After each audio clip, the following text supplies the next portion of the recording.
Lance school and কলেজের online ক্লাসে তোমাদের স্বাগত। তোমরা সবাই ভালো আছো? জি ম্যাম। করোনাকালীন সময়ে তোমরা অবশ্যই ভালো আছো, সুস্থ আছো, নিরাপদে আছো, বাড়িতে আছো।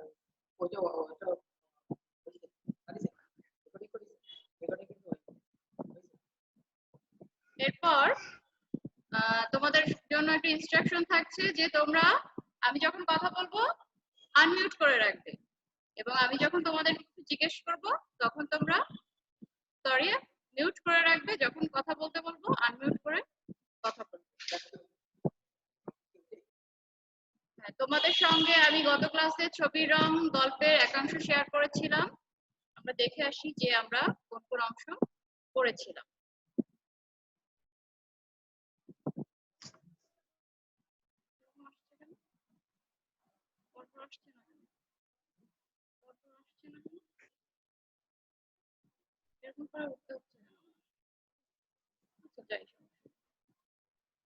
আমি শামসুন নাহার, সহকারী শিক্ষক, লান্স স্কুল এন্ড কলেজ, খুলনা।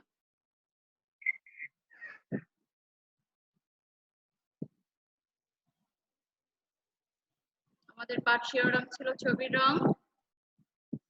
আমরা এখানে দেখেছিলাম যে আমরা এই গল্পটি পড়ে কি কি শিক্ষাফল অর্জন করব।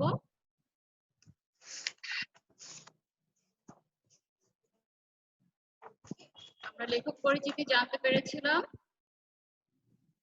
এবং কিছু নতুন শব্দ এবং শব্দের অর্থ জেনেছিলাম, এবং তোমাদেরকে বলেছিলাম তোমরা বাক্য তৈরি করবে। তোমরা কি বাড়ির কাজ করেছো?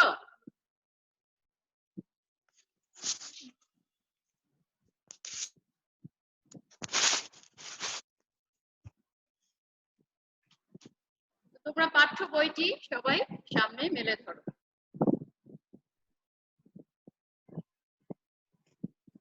আমরা এখন গল্পটি শুরু করব, তো তোমরা মনোযোগ সহকারে শুনবে, এবং এর ভিতর থেকে আমি কিন্তু তোমাদেরকে প্রশ্ন জিজ্ঞেস করব। ছবি আঁকতে ইচ্ছে হচ্ছে?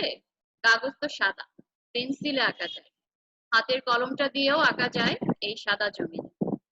রং হলে খুব ভালো হয়।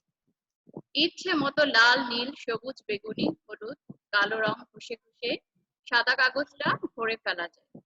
সুন্দর এক রঙিন ছবি আঁকা হয়ে যায়। আমরা সবাই কিন্তু ছোটবেলায় সাদা কাগজে কলম দিয়ে, পেন্সিল দিয়ে কোনো না কোনো ছবি এঁকেছি এবং ইচ্ছে মতো রং দিয়েছি। হলুদ, নীল ও লাল এই তিনটি কিন্তু আসল রং। এই তিন রং থাকলে নানা রঙে ভরা পরিপূর্ণ রঙিন ছবি আঁকা যায়। এই তিনটি রং মিলিয়ে মিশিয়ে অনেক রং পাওয়া যায়। যেমন হলুদ ও নীল মেশালে পাবে সবুজ, নীল ও লাল মেশালে পাবে বেগুনি, লাল ও হলুদ মেশালে পাবে কমলা।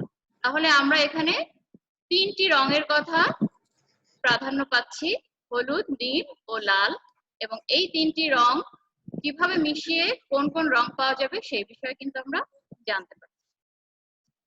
এভাবে একটি রঙের সঙ্গে আরেকটি রং বা একাধিক রং মিশিয়ে কত রকম রং যে পাওয়া যায় তার মধ্যে কয়েকটি রং ছাড়া সবগুলো সঠিক নামে চেনা সম্ভব। তাই সিদ্ধান্ত হয়েছে লাল, হলুদ ও নীল এই তিনটি হলো মৌলিক রং বা প্রাথমিক রং। তাহলে এখানে প্রাথমিক রং বা মৌলিক রং কয়টি? তিনটি। কোন তিনটি? হলুদ, নীল এবং লাল। এই তিনটি রঙের মিশ্রণে আমরা আরো অন্যান্য রং পেয়ে থাকি। সবুজ, কমলা ও বেগুনি হলো দ্বিতীয় পর্যায়ের বা মাধ্যমিক রং, এবং অন্যান্য রং পরবর্তী পর্যায়ের। তাহলে প্রাথমিক রং, এরপরে আসছে মাধ্যমিক পর্যায়ের রং। রং তিনটি সবুজ, কমলা ও বেগুনি, এবং অন্যান্য রং হচ্ছে পরবর্তী পর্যায়ে। সাদা ও কালো রং ছবি আঁকার ক্ষেত্রে খুবই গুরুত্বপূর্ণ। মৌলিক রং মিলিয়ে মিশিয়ে এই দুটো রং পাওয়া যাবে না। তাহলে সাদা এবং কালো রং হচ্ছে ছবি আঁকার ক্ষেত্রে খুবই গুরুত্বপূর্ণ। প্রথম যে তিনটি রং প্রাথমিক রং হিসেবে ধরা হয়েছিল, কোনোটি মিশিয়ে কিন্তু এই দুটো রং পাওয়া যাবে। তবে সবুজ ও লাল ঘন করে মিশিয়ে কালোর কাছাকাছি গাঢ় একটি রং কিন্তু তৈরি করা সম্ভব। রংধনুর 7টি রং। বৃষ্টির পর আকাশে যখন রংধনু ফুটে ওঠে, একটি একটি করে গুণে 7টি রং খুঁজে বের করা হয়। হলুদ, কমলা, লাল, সবুজ, নীল, বেগুনি ও গোলাপি। আমরা যখন পাঠ শিরোনাম ঘোষণা করেছিলাম আমরা কিন্তু রংধনু দেখে এসেছি, তাই না? রংধনুতে কয়টি রং থাকে? ম্যাম 7টি। 7টি রং থাকে, হলুদ, কমলা, লাল, সবুজ, নীল, বেগুনি ও গোলাপি। এই গেল আমাদের রং সম্পর্কিত প্রাথমিক একটা ধারণা। লেখক তার লেখনীতে খুব সুন্দর করে রঙের ব্যবহারগুলো কিন্তু আমাদেরকে বুঝিয়ে দিয়েছে। বাংলাদেশ ষড়ঋতুর দেশ। বছরের 12 মাসকে আমরা 2 মাস করে প্রকৃতি ও আবহাওয়ার কারণে ভাগ করে নিয়েছি। তাহলে আমরা কি জানি? বাংলাদেশ হচ্ছে ষড়ঋতুর। 12টি মাসকে 2 মাস করে ভাগ করে আমরা 6টি ঋতু পেয়ে থাকি: গ্রীষ্ম, বর্ষা, শরৎ, হেমন্ত, শীত ও বসন্ত। তাহলে এই 6টি ঋতুতে কিন্তু রঙের খেলা চলে। তোমরা কি সেটা জানো? এই 6টি ঋতুতে যে রঙের খেলা চলে তার তার শোভা বর্ধনের মাধ্যমে প্রকৃতি কিন্তু এক নতুন সৌন্দর্য বিরাজ করে এবং এই সৌন্দর্য কিন্তু মানুষের মনের উপর প্রভাব ফেলে। ঠিক আছে? এই রঙের পরিবর্তনের ঋতু পরিবর্তনের সাথে সাথে রঙের পরিবর্তনের সঙ্গে সঙ্গে মানুষের মনেরও কিন্তু একটা পরিবর্তন চলে আসে। তো 6টি ঋতুর প্রথমে থাকছে কি? গ্রীষ্মকাল। ঠিক আছে? প্রথম ঋতুটি কি? গ্রীষ্মকাল। গ্রীষ্মকালে আমরা অনেক ধরনের ফল খেয়ে থাকি, অনেক রঙের। তোমরা ছবিতে দেখতে পাচ্ছ? ছবিটা দেখতে পাচ্ছ? হ্যাঁ, ছবিতে দেখা যাচ্ছে কাঁচা আম সবুজ রঙের, পাকা আম লাল হলুদ সবুজের মিশ্রণে আছে, কালো জাম আছে, কাঁচা কলা পাকা কলা আছে সবুজ এবং হলুদ রঙের, লিচু দেখতে পাচ্ছি লাল রঙের, তরমুজ দেখতে পাচ্ছি বাইরের রংটা সবুজ এবং ভিতরে লাল। তাহলে গ্রীষ্মকালীন ফলের ভিতরেও কিন্তু একটা রঙের খেলা চলে।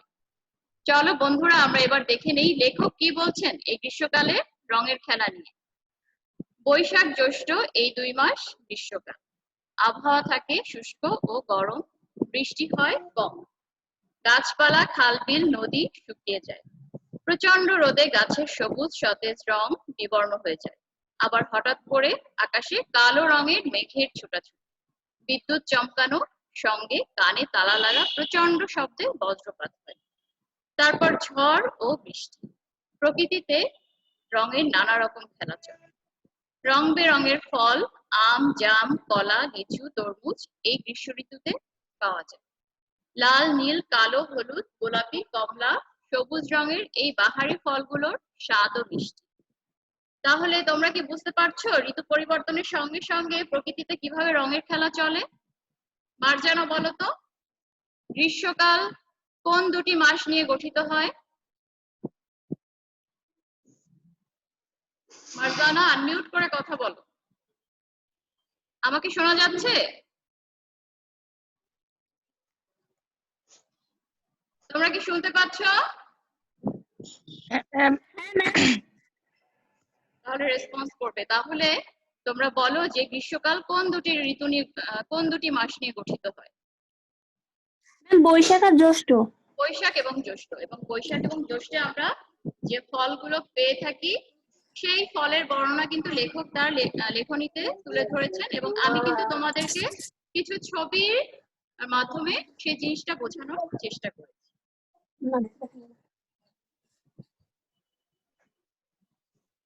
এবারে আসছে কি? বর্ষাকাল, তাই তো?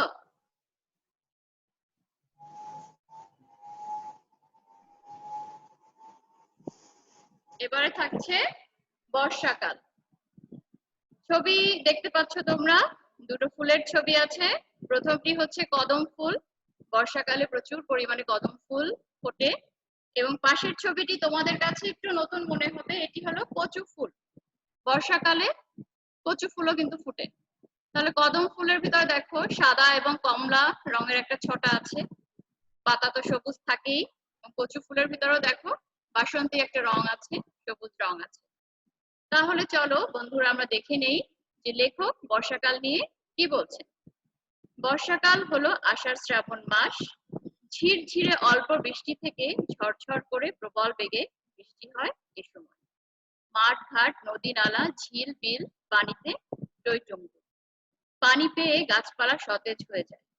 নানা রকম সবুজ রঙে ভরে যায় গাছপালা, বন জঙ্গল, ধান ক্ষেত, পাট ক্ষেত ইত্যাদি। সাদা ও কমলা রঙের কদম ফুল বর্ষা ঋতু। এই ঋতুতে সতেজ ও সবুজ কচু বনে যখন কমলা রঙের লম্বা লম্বা ফুল ফোটে, চমৎকার লাগে দেখতে। কচু ফুল তরকারি হিসেবেও সুস্বাদু। তাহলে লেখক বলছেন কদম ফুল প্রকৃতির সৌন্দর্য বর্ধন করে এবং কচু ফুলও কিন্তু সৌন্দর্য বর্ধন করে। একই সঙ্গে এই কচু ফুল তরকারি হিসেবে কিন্তু খুবই সুস্বাদু। খুশবু বলতে পারবে বর্ষাকাল কোন দুটি মাস নিয়ে গঠিত?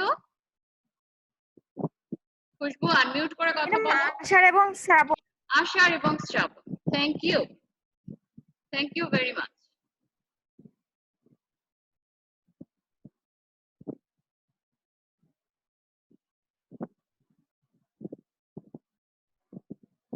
এরপর থাকছে দেখো শরৎকাল।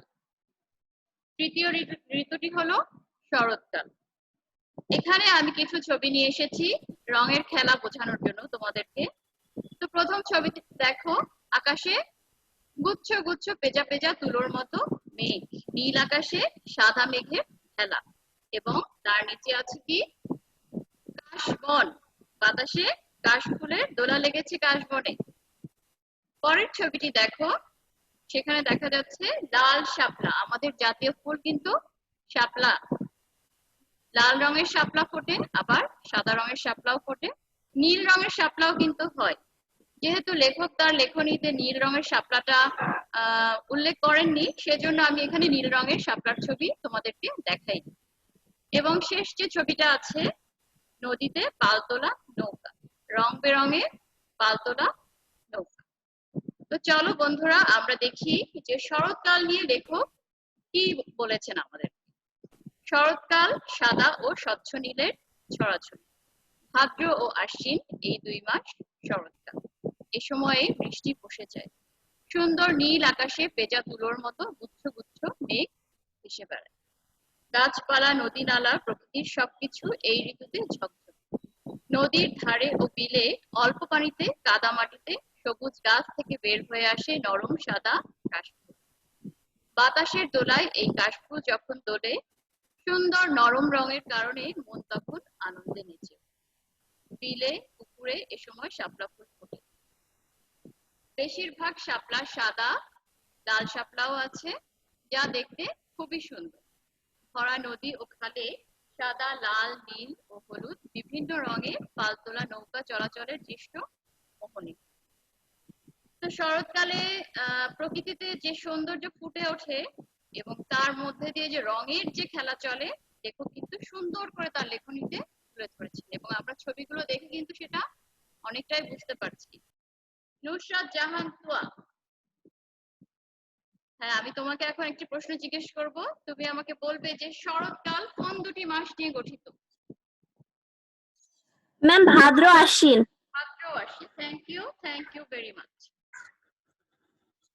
এরপরে কোন ঋতু আছে দেখো, হেমন্তকাল। এখানে আমরা দুটো ছবি খুব সুন্দর করে লক্ষ্য করো, দেখতে পাচ্ছি। প্রথম ছবিটিতে আছে সবুজ ধান ক্ষেত, যখন ধানের চারা বা বীজ রোপণ করা হয় এবং ধান গাছ আস্তে আস্তে বড় হয়, সেই ধরনের একটি ধান ক্ষেত আমরা এখানে দেখতে পাচ্ছি। এবং ডান পাশের ছবিটিতে দেখতে পাচ্ছি ধান পেকে গেছে এবং চাষিরা ফসল কেটে কিন্তু একপাশে রেখেছে।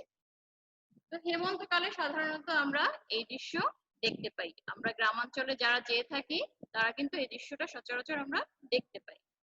তাহলে চলো বন্ধুরা আমরা দেখে নেই লেখক কি বলছেন। হেমন্ত ঋতু হলো কার্তিক ও অগ্রহায়ণ মাস। সবুজ ধান ক্ষেতের রং হলুদ হতে শুরু করে। ঋতুর শেষ দিকে অর্থাৎ অগ্রহায়ণ মাসে পুরো মাঠে হলুদ বা গেরুয়া রঙের বাহার। ধান পেকে গিয়েছে, চাষিরা দল বেঁধে ফসল কাটা শুরু করে। তো মাসদানা, তুমি আমাকে বলবে যে হেমন্ত ঋতু কোন কোন মাস নিয়ে? মাসদানা? ম্যাম কার্তিক ও অগ্রহায়ণ মাস নিয়ে হেমন্ত ঋতু গঠিত হয় এবং আমরা দেখতে পাই যে সবুজ এবং হলুদ রঙের ধান ক্ষেতে সুন্দর দৃশ্য আমরা কিন্তু এই সময় দেখতে পাই। এর পরের ঋতুটি হচ্ছে শীতকাল। শীতকাল কিন্তু আমাদের ভীষণ পছন্দের একটি ঋতু, তাই তো? শীতকাল কিন্তু আমাদের সবারই খুব পছন্দ। শীতকালে আমরা সাধারণত যে ফুলগুলো ফুটতে দেখি সেই ফুলের কিছু ছবি আমি এখানে অ্যাড করেছি। দেখো, প্রথম ছবিটি শিমুল ফুল, তারপরের ছবিটি আছে পলাশ ফুল, এরপরে আছে সর্ষে ক্ষেত, নিচে প্রথমে ছবিটি আছে তিল ক্ষেত। হ্যাঁ, তিলের ফুল। তিলের ফুল তোমরা যারা আগে দেখোনি ছবিটা দেখে সুন্দর করে শিখে নাও। এবং একদম শেষে আছে কৃষ্ণচূড়া ফুল। তাহলে শিমুল ফুলও লাল, পলাশ ফুলও লাল হয়, সর্ষের ক্ষেতটা হলুদ, তিল ফুলটা কিন্তু হালকা সাদা এবং বেগুনি মিশ্রণে হয়, কৃষ্ণচূড়াও দেখছি আমরা লাল। তাহলে শীতকালে সাধারণত যে ফুলগুলো ফোটে সেগুলো কিন্তু প্রকৃতিতে সৌন্দর্য বর্ধন করে তাদের রং ছড়িয়ে দিয়ে। তাহলে আমরা দেখে নেই লেখক কি বলছেন। এরপরেই পৌষ ও মাঘ মাস, এই 2 মাস নিয়ে শীতকাল। বনে জঙ্গলে বাড়ির আঙিনায় সর্বত্রই নানা রঙের ফুল ফোটা শুরু হয়। এই ফুল ফোটা শীতের পরে বসন্ত ঋতু পর্যন্ত চলতে থাকে। শিমুল, পলাশ আর কৃষ্ণচূড়া গাছে যখন ফুল ফোটে, হলদে গাছের ঝলমলে হলুদ রঙের ফুলে পুরো প্রকৃতি যেমন রঙের উৎসবে মেতে ওঠে। মাঠে তিলের ক্ষেতে সাদা ও হালকা বেগুনি ফুল এবং সর্ষে ক্ষেতে ফুলে ফুলে হলুদের বন্যা নামে এই শীতকাল। তাহলে দেখেছো লেখকের লেখনীর সঙ্গে আমার ছবির কতটা সাদৃশ্য আছে। আমি কিন্তু লেখকের এই লেখার সঙ্গে মিলিয়ে মিলিয়ে ছবিগুলো তোমাদের জন্য এখানে অ্যাড করেছি। আচ্ছা, ধূসর, আমাকে বলো যে তিল ফুলটা সাধারণত কোন কোন রঙের মিশ্রণে হয়ে থাকে?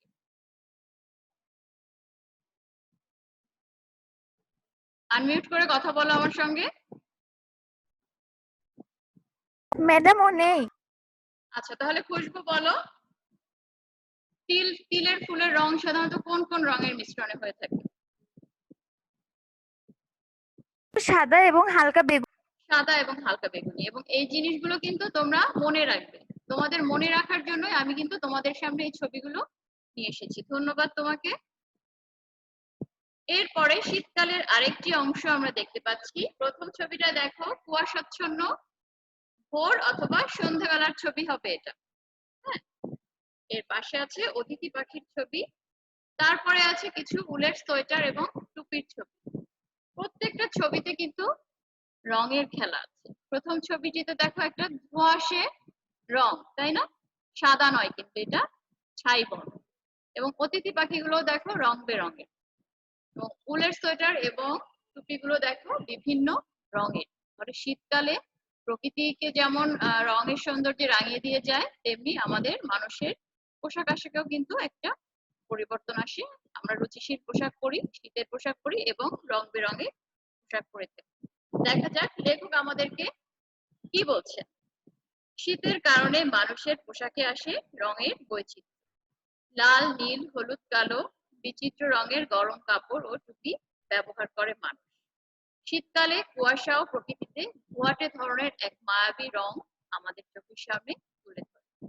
খুবই ঠান্ডা ও বরফ পড়া দেশ থেকে চলে আসে আমাদের দেশে লক্ষ পাখি। ঝাঁকে ঝাঁকে উড়ে এসে এরা আশ্রয় নেয় আমাদের দেশের খালে, বিলে, নদীতে, যাদের বলা হয় অতিথি পাখি। রং বেরঙের পালক এসব পাখি। শীতের শেষে বসন্তের শুরুতে এরা আবার চলে যায় নিজের দেশে।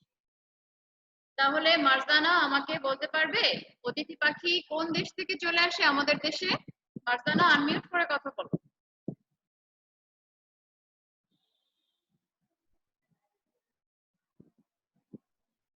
বলতে পারবে না? নুসরাত জাহান তুয়া? ম্যাম, যেই দেশে অনেক শীত থাকে বা বরফ পড়ে। অনেক ঠান্ডা এবং বরফ পড়া দেশ থেকে আমাদের দেশে কিন্তু চলে আসে, এজন্য এই পাখিগুলোকে আমরা বলি অতিথি পাখি। থ্যাংক ইউ, থ্যাংক ইউ, অতিথি পাখি। Thank you. সব শেষে থাকছে বসন্ত ঋতু। ঋতুর রাজা কিন্তু বসন্তকাল। দেখেছো এখানে রঙের ছটা কিন্তু অনেক বেশি। প্রথম ছবিটিতে দেখো একটি ফুলের বাগান আমি দেখিয়েছি, এখানে রং বেরঙের ফুলের কিন্তু অভাব নেই। তো বোঝাই যাচ্ছে বসন্তকালে কিন্তু অনেক রং বেরঙের বিভিন্ন ধরনের ফুল ফুটে। তারপরের ছবিটিতে আছে কোকিল গাছের ডালে বসে আছে। তাহলে বিভিন্ন রঙের পাখি কিন্তু দেখা যায় বসন্তকালে, এবং কোকিলের সুর শুনেই আমরা বুঝতে পারি কিন্তু বসন্ত এসে গেছে। এরপরে থাকছে প্রজাপতি, রং বেরঙের প্রজাপতি দেখা যায় বসন্তকালে। সর্বশেষ ছবিতে দেখা যাচ্ছে এই ঋতুতে মানুষের বেশ সাজগোজ থাকে। আমরা বসন্ত ঋতুতে উৎসবে মেতে উঠি, মেলায় যাই, আমরা সুন্দর রঙে সেজে উঠি। তাহলে লেখক কি বলছেন? ফাল্গুন ও চৈত্র এই 2 মাস নিয়ে বসন্তকাল ষড় ঋতুর শেষ ঋতু। এ সময় গাছে গাছে যেন প্রতিযোগিতা, কে কত সুন্দর ও সতেজ ফুল ফোটাতে পারে। নানা রঙের পালক সেজে ছোট বড় সব পাখি গাছে গাছে নেচে বেড়ায়, উড়ে বেড়ায়, ফুলের মধু খেয়ে উড়ে বেড়ায় আনন্দে। অন্যদিকে হাজার লক্ষ রঙিন প্রজাপতি, এত রং বেরঙের যে হিসেব করা সম্ভব নয়।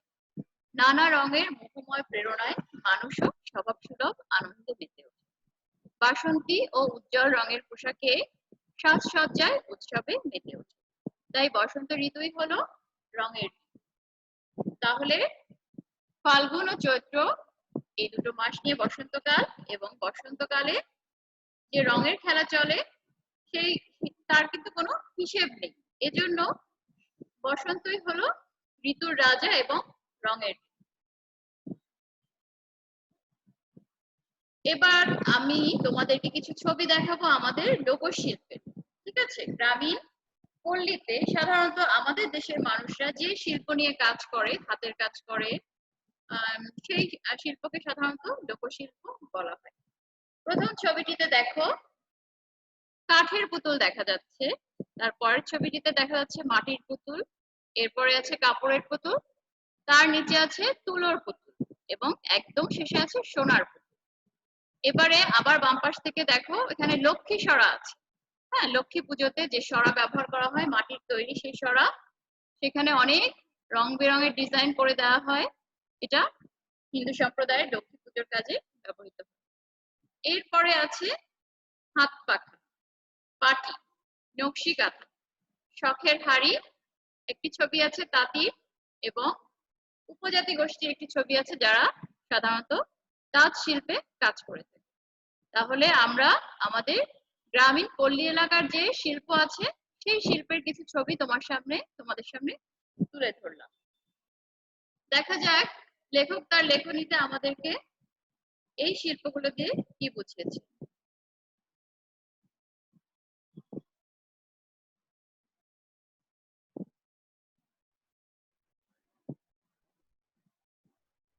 আচ্ছা, স্পট কে ফেলছো?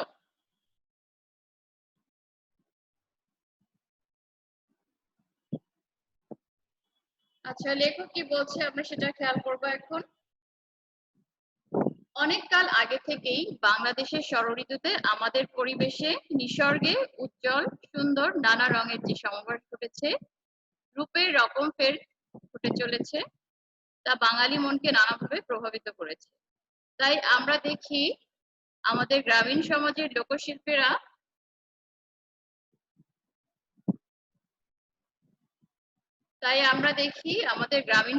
লোকশিল্পীরা মাটির পুতুল, কাঠের পুতুল, কাপড় ও তুলার পুতুল, সোনার পুতুল, লক্ষ্মী সরা, শখের হাড়ি, নকশি কাঁথা, হাত পাখা, পাটি, গল্প বলার পটে তথা লোকশিল্পে উজ্জ্বল ও সতেজ রং ব্যবহার করে ছবি ও শিল্পকে সুন্দর ও মোহনীয় রূপ দিয়ে চলেছে। তাতে তৈরি কাপড়ে তাঁতিরা এবং ক্ষুদ্র নৃগোষ্ঠীর লোকেরা তাদের তৈরি তাঁতের পোশাকে রঙিন সুতোর বুনটে নানা রঙের ঝলমলে মন কাড়া সব শাড়ি ও পোশাক বানিয়ে চলেছে। আমাদের শিশুরা এখন ছবি আঁকে। বিভিন্ন দেশের তুলনায় বাংলাদেশের শিশুদের ছবির রং অনেক উজ্জ্বল, সাহসী এবং মৌলিক রং পোশাক। তাই খুব সহজেই বাংলা শিশুদের ছবিকে আলাদা বৈশিষ্ট্যে চেনা যায়। এই যে বাংলাদেশের রূপের এত বিচিত্র, এই বৈচিত্র্য আর কোনো দেশের ছবিতে দেখা যায় না। একমাত্র বাংলাদেশের ছবি দেখলেই কিন্তু বোঝা যায় যে এটি বাংলাদেশের বাচ্চাদের আঁকা ছবি। চারুকলা শিক্ষা প্রতিষ্ঠানে শিক্ষাপ্রাপ্ত চিত্রশিল্পীদের ছবির সামনে দাঁড়ালে একই কথা মনে হয়। বাংলাদেশের শিল্পীরা অনেক মুক্ত, সহজ ও সাহসী। তাহলে বাংলাদেশের শিল্পীরা কি? অনেক মুক্ত, সহজ ও সাহসী। লাল, নীল, হলুদ, সবুজ, বেগুনি, কমলা, কালো ও সাদা রঙকে শিল্পীরা সুন্দরভাবে ছবিতে, নকশি কাঁথায়, হাত পাখায়, পুতুলে, হাঁড়ি পাতিলে ব্যবহার করছে। তাই বাংলার শিল্পীদের শিল্পকর্ম সারা বিশ্বে প্রশংসা পাচ্ছে। তাহলে আমাদের যে লোকশিল্প আছে, সেই লোকশিল্পের যে অবদান এবং রং বেরঙের ছবি এবং নকশি কাঁথা এবং বিভিন্ন ধরনের পুতুল, তাঁতের বস্ত্র, এই যে লোকশিল্পগুলো আছে, এগুলো কিন্তু আমাদের দেশকে দেশ বিদেশে সুন্দরভাবে আমাদের সুনাম ছড়িয়ে দিচ্ছে। এবং আমাদের দেশের হাতের শিল্প দেখলেই বুঝতে পারে যে এটা বাংলাদেশের তৈরি। তাহলে লেখক কিন্তু খুব সুন্দর করে আমাদের লোকশিল্পটাকে তুলে ধরেছেন। তোমাদের জন্য বাড়ির কাজ থাকছে, এ পর্যন্ত যা আমরা পড়লাম সেখান থেকে আমি কয়েকটি জ্ঞানমূলক প্রশ্ন দিয়েছি মাত্র। তোমরা আরো বেশি করে পড়ে আরো বেশি জ্ঞানমূলক প্রশ্ন ফাইন্ড আউট করবে গল্পের ভিতর থেকে। প্রথম প্রশ্নটি হচ্ছে মৌলিক রং কয়টি? দ্বিতীয়টি হচ্ছে আমরা 12 মাসকে কয়টি ঋতুতে ভাগ করে নিয়েছি? তৃতীয় প্রশ্নটি হচ্ছে কোন ঋতুতে সাদা ও স্বচ্ছ নীলের ছড়াছড়ি থাকে? 4 নম্বর প্রশ্ন হচ্ছে কখন সবুজ ধান ক্ষেতের রং হলুদ হতে শুরু করে? 5 নম্বর প্রশ্ন কোন ঋতুতে মানুষের পোশাকে রঙের বৈচিত্র্য আসে? 6 নম্বর প্রশ্ন কখন গাছে গাছে সুন্দর ফুল ফোটানোর প্রতিযোগিতা শুরু হয়? 7 নম্বর প্রশ্ন হচ্ছে রঙের ঋতু বলা হয় কোন ঋতু? আমরা কিন্তু এই প্রশ্নগুলো গল্পটির ভিতর পেয়েছি। তোমরা আরো বেশি কিছু প্রশ্ন ফাইন্ড আউট করবে। অনুধাবনমূলক প্রশ্ন থাকছে এই 3টি। তোমরা আমার এই ক্লাসটি পরবর্তীতে লান্স স্কুল অ্যান্ড কলেজের পেজে পেয়ে যাবে, সেখান থেকে তোমরা আরো ভালো করে দেখে নিও। তো তোমাদের সঙ্গে সুন্দর একটা সময় কাটালাম, তোমাদের সহযোগিতা পেয়েছি, এর জন্য তোমাদেরকে ধন্যবাদ। আগামী ক্লাস আসা পর্যন্ত তোমরা ভালো থাকবে, সুস্থ থাকবে সেই কামনা করছি। অবশ্যই তোমরা মনোযোগী হবে পড়াশোনায়। ততক্ষণ পর্যন্ত তোমরা ভালো থাকবে। আল্লাহ। ম্যাডাম আসসালামু আলাইকুম।